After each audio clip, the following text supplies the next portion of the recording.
రష్యాను వరుస భూకంపాలు హడలెత్తించాయి. కొద్ది నిమిషాల వ్యవధిలోనే 3 భారీ భూకంపాలు సంభవిస్తున్నాయి. తొలుత రిక్టర్ స్కేల్ పై 5, ఆ తర్వాత 6.7 తీవ్రతతో భూకంపాలు రాగా ఆ తర్వాత కొద్దిసేపటికి 7.4 తీవ్రతతో మరో భూకంపం సంభవించింది. రష్యా తూర్పు తీరంలో ఈ భూకంపం వచ్చినట్లు అధికారులు తెలిపారు. దీంతో రష్యాలోని ద్వీపానికి పసిఫిక్ సునామీ హెచ్చరికల కేంద్రం సునామీ వార్నింగ్ జారీ చేసింది. పౌరులు ఆ ప్రాంతం వీడి సురక్షిత ప్రాంతాలకు వెళ్లాలని అధికారులు సూచికలు జారీ చేశారు.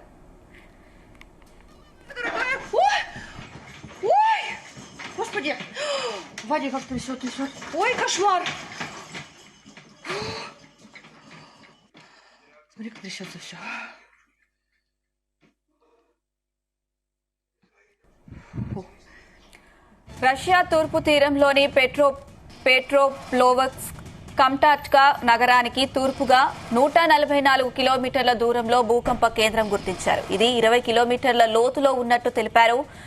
కమాట్కా నగరంలో దాదాపు 1,80,000 జనాభా ఉన్నారు. మూడోసారి భూకంపంతో పసిఫిక్ తీరంలో సునామీ హెచ్చరికలు జారీ చేశారు. ఈ తీర ప్రాంతంలోని 300 కిలోమీటర్ల పరిధిలో ప్రజలను అప్రమత్తం చేశారు. సురక్షిత ప్రాంతాలకు తరలి వెళ్లాలని సూచించారు.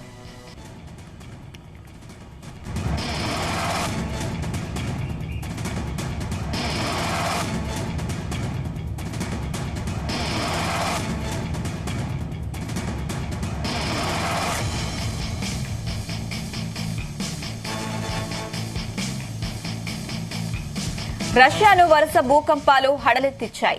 కొద్ది నిమిషాల వ్యవధిలోనే 3 భారీ భూకంపాలు సంభవించాయి. తొలుత రిక్టర్ స్కేల్ పై 5, ఆ తర్వాత 6.7 తీవ్రతతో భూకంపాలు రాగా ఆ తర్వాత కొద్దిసేపటికి 7.4 తీవ్రతతో మరో భూకంపం సంభవించింది. రష్యా తూర్పు తీరంలో ఈ భూకంపం వచ్చినట్టు అధికారులు తెలిపారు.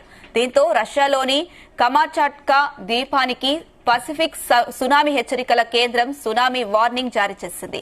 పౌరులు ఆ ప్రాంతం వీడి సురక్షిత ప్రాంతాలకు వెళ్లాలని అధికారులు సూచికలు జారీ చేశారు.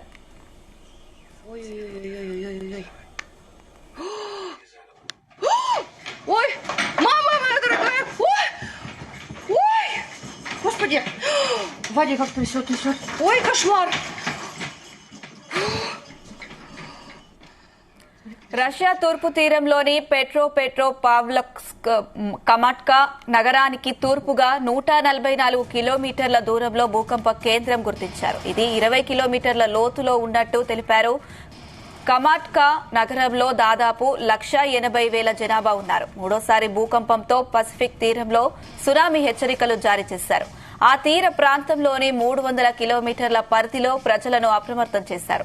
సురక్షిత ప్రాంతాలకు తరలి వెళ్లాలని సూచించారు.